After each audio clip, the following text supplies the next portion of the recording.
सनातन संस्थेच्या वतीने आम्ही गोवा पोलिसांचा निषेध करण्यासाठी हा व्हिडिओ जाहीर करतोय की काल जी अत्यंत दुर्दैवी अशी घटना गोवा राज्यामध्ये घडलेली आहे की माधव खट्टर जे श्री गौतम खट्टर यांचा सख्खा भाऊ आहे, ज्यांचं वय वर्ष केवळ 18 आहे, त्यांना गोवा पोलिसांनी अन्यायकारक अटक केलेली आहे। श्री गौतम खट्टर यांच्यावरती गोवा पोलिसांनी आरोप केलेले आहेत की त्यांनी ख्रिश्चन पंथाच्या काही भावना दुखावल्या आणि त्यांच्या शोधासाठी म्हणून गोवा पोलीस उत्तराखंडला गेले होते।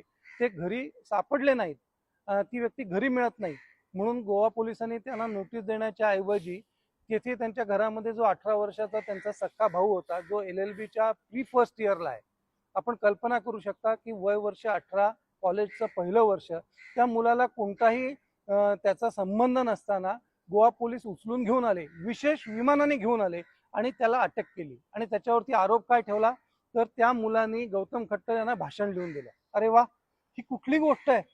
18 वर्षाचा मुलगा, अरे गौतम खट्टर एक प्रसिद्ध युट्यूबर आहेत, त्यांना कशाला कोणी भाषण लिहून देण्याची गरज आहे? पण केवळ ख्रिश्चनांना दाखवण्यासाठी की बघा आम्ही किती संवेदनशील आहोत, आम्ही कशा पद्धतीने आम्ही हिंदू युवकांचा अटक करतोय, तुमच्या भावनांचा आदर राखतोय, हा दिखावा करण्यासाठी एका हिंदू युवकाचा बळी गोवा राज्याच्या पोलिसांनी दिलेला आहे। आणि याचा सनातन संस्था आणि सर्व हिंदुत्ववादी संघटना तीव्र शब्दामध्ये निषेध करतायत। आम्ही याच्यावरती आंदोलन उभारू। सर्व हिंदुत्ववादी संघटनांच्या भावना प्रक्षुब्ध आहेत, हे गोवा सरकारने लक्षात घेतलं पाहिजे। अशा प्रकारे तुम्ही हिंदूंवरती अन्याय करू शकणार नाही।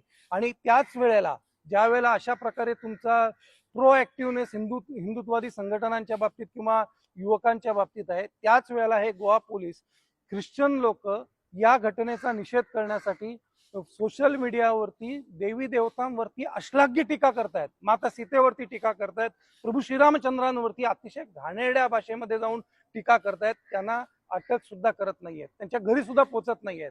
आम्ही पोलीस स्टेशनामध्ये जाऊन निवेदन देतोय, विनंती करतोय, विविध संघटना एकत्रित करतायत, तरी सुद्धा हिंदूंच्या भावनांची किंमत गोवा राज्यामध्ये शून्य राहिलेली आहे। आणि ह्या गोष्टीचा अतिशय या ठिकाणी आम्ही निषेध करतोय। आम्ही उत्तराखंडचे मुख्यमंत्री माननीय पुष्कर धामी यांना देखील विनंती करतोय की उत्तराखंडचा एक युवक आज तुरुंगामध्ये आहे, आपण या प्रकरणामध्ये लक्ष घाला, हा अन्याय आपण वेळीच थांबवा, या मुलाचं आयुष्य उद्ध्वस्त होत आहे ते वाचवा आणि कायद्याला जे काही आहे ते प्रोसिडिंग करू दे, परंतु अशा प्रकारचा अन्याय हिंदुत्ववादी संघटना कदापि सहन करणार नाहीत। एवढीच गोष्ट मी या ठिकाणी सांगू इच्छितो। पुन्हा एकदा गोवा सरकारला हात जोडून विनंती आहे की वेळीच आपण या ठिकाणी लक्ष द्या। आपल्या राज्यामध्ये हिंदुत्ववादी राज्य आहे, अशा राज्यामध्ये असा अन्याय होऊ नये हीच अपेक्षा आहे।